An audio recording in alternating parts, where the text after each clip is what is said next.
बंदो चरण सरोज गुरु मद मंगल आगार। जय सेवत नर होते भवसागर से पार।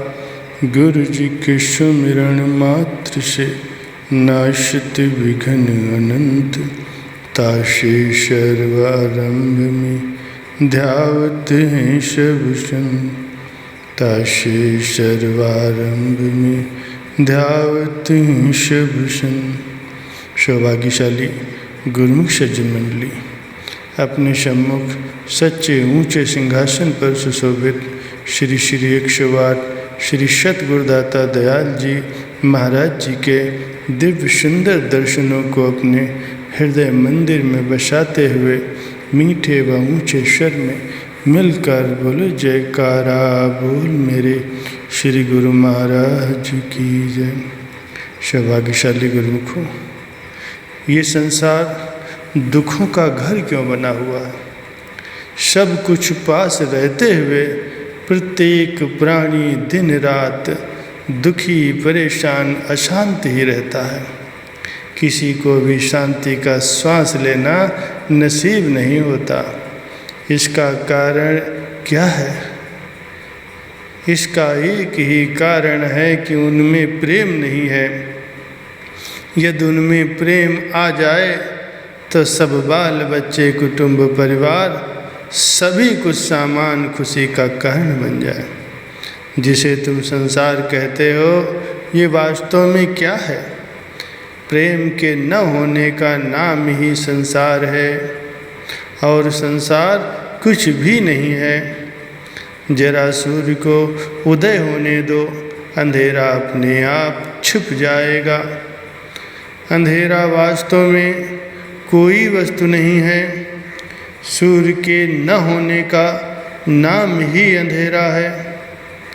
जैसे सूर्य के उदय होते ही अंधकार भाग जाता है, जैसे बाज के आते ही छोटे छोटे पक्षियों में भगदड़ मच जाती है, जैसे ज्ञान के प्रकाशित होते ही अज्ञान का नाश हो जाता है, ऐसे ही हृदय में प्रेम की अग्नि जब प्रज्वलित होती है तो मलिन वासनाएं पतंगों के समान आप से आप जल जाती हैं।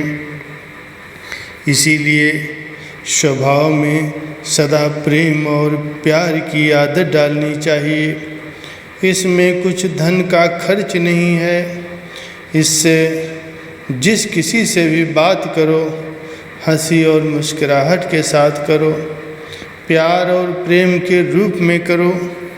जब ऐसी आदत हो जाएगी तो तुम अपने आसपास की संपूर्ण सृष्टि को सुंदरता के रूप में पाओगे। ये दूसरे को प्रसन्न करना क्या है?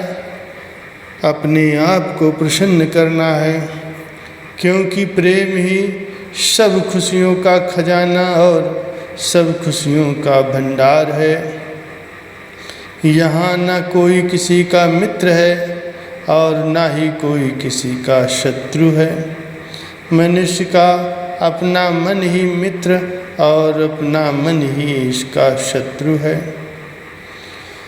भगवान श्री कृष्ण जी महाराज जी फरमाते हैं, मनुष्य को चाहिए कि संसार सागर से आप अपना उद्धार करें और अपनी आत्मा को अधोगति में जाने से बचाए, क्योंकि ये जीवात्मा आप ही अपना मित्र है और आप ही अपना शत्रु है।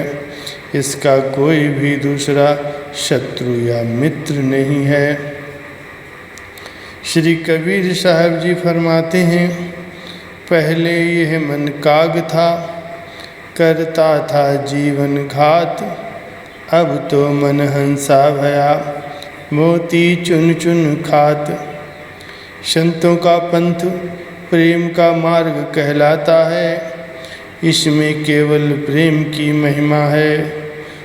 उसके यहाँ सत्संग भजन अभ्यास आदि पर जोर दिया जाता है, परंतु उनका तात्पर्य भी प्रेम ही होता है। देखते हो तुम प्रेमवश ही भगवान श्री रामचंद्र जी ने भिलनी के जूठे बेर खाए। लोग प्रेमियों को बावला कहते हैं, परंतु वे बावले नहीं होते, वे बड़े समझदार होते हैं। लोग आप बावले हैं जो उनको बावला कहते हैं। जिस वन के अंदर सबरी भिलनी रहती थी, उसमें बड़े बड़े विद्वानों और तपस्वियों के आश्रम भी थे, जो अपने आप को अति पवित्र और भजन करने वाले मानते थे और भिलनी से घृणा करते थे कि ये नीच और अपवित्र वंश की स्त्री है। यहाँ तक कि उसको देखना भी पाप समझते थे। परंतु श्री रामचंद्र जी महाराज जी ने सबको ठुकरा कर उस भिलनी की कुटिया को ही भाग्यवान बनाया और सबका मान तोड़ दिया। जब आप स्वयं भिलनी के आश्रम पधारे तो भिलनी हाथ जोड़कर प्रार्थना करने लगी। पाणी जोरी आगे भई ठाणी, प्रभु बिलोकति प्रीति अति बाढ़ी। के विधि स्तुति करहूँ तुम्हारी, अधम जाति में जड़ मति भारी। अधम ते अधम अधम अति नारी, तीन महामय मन मति मंद गंवारी। कहे रघुपति सुन भामीन बाता, मानव एक भक्ति कर नाता।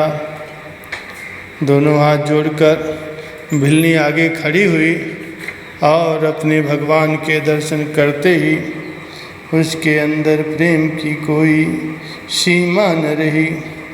गदगद वाणी से कहती है, प्रभु मैं अधम जाति की और जड़ बुद्धि वाली स्त्री हूँ और किस प्रकार से आपकी स्तुति करूँ। स्त्री वैसे ही अधम होती है, परंतु मैं तो अधम से भी अधम और नीच से भी नीच मंदमती और गंवार हूँ। आपकी महिमा किस मुख से गायन करूँ। आपने अपार दया की है जो इस दासी को अपने मन में जगह दी है। तब भगवान कहते हैं कि हे प्यारी, मेरी बात को सुन। मैं तो केवल एक भक्ति का नाता मानता हूँ। जाति पाति कुल धर्म बढ़ाई, धन बल परिजन गुण चतुराई। भक्तिहीन नर सोहे कैसे, बिन जल वारिद देखें जैसे। ए प्रिय, जाति पात कुल धर्म और बड़ाई, धन बल परिवार, ये सारी बातें हों, परंतु भक्ति के बिना मनुष्य ऐसा है जैसे जल के बिना बादल। अर्थात जिस प्रकार जल से हीन बादल व्यर्थ हैं, उसी प्रकार भक्ति से हीन मनुष्य का संसार में आना भी व्यर्थ है। भिलनी ने प्रसन्न होकर वन से वृक्षों के कोमल कोमल पत्ते तोड़ लाई। उनका आसन बिछाकर भगवान को उस पर बिठाया और बेरों का भोग लगवाने लगी। भगवान उसके बेरों को खाते भी जाते हैं और साथ साथ सराहना भी करते हैं। लक्ष्मण से कहते हैं कि भ्राता देख लो, ये कैसे मीठे बेर हैं। मैंने माता कौशल्या के हाथ से भी नाना प्रकार के भोजन खाए हैं और सीता ने भी अपनी ओर से कोई कसर बाकी नहीं रखी, परंतु जो स्वाद इन बेरों में आ रहा है वो न माता कौशल्या के भोजन में आया और न ही सीता जी के हाथ की रसोई में देखा गया। ले लो, तुम भी खाओ और इनके स्वादों को देखो। परंतु लक्ष्मण के विचार ये कहाँ थे। उसे तो सबरी को देख देख कर घृणा उत्पन्न हो रही थी। बड़े भाई की आज्ञा मान कर ले तो लिया, परंतु आँख बचाकर पीछे की ओर फेंक दिए। इतिहास कहता है कि वही बेर संजीवनी बूटी होकर के उत्पन्न हुए और युद्ध में मेघनाथ की बर्छी से मूर्छित होने पर लक्ष्मण जी के मुंह में उसी बूटी का रस डाला गया।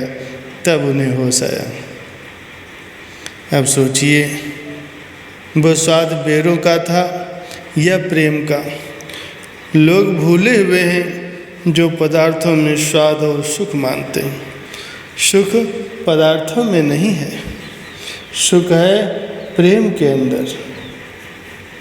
जिनमें प्रेम है वे अपने पास कुछ भी न रखते हुए भी प्रसन्न रहते हैं। बोलो जयकारा बोल मेरे श्री गुरु महाराज की जय।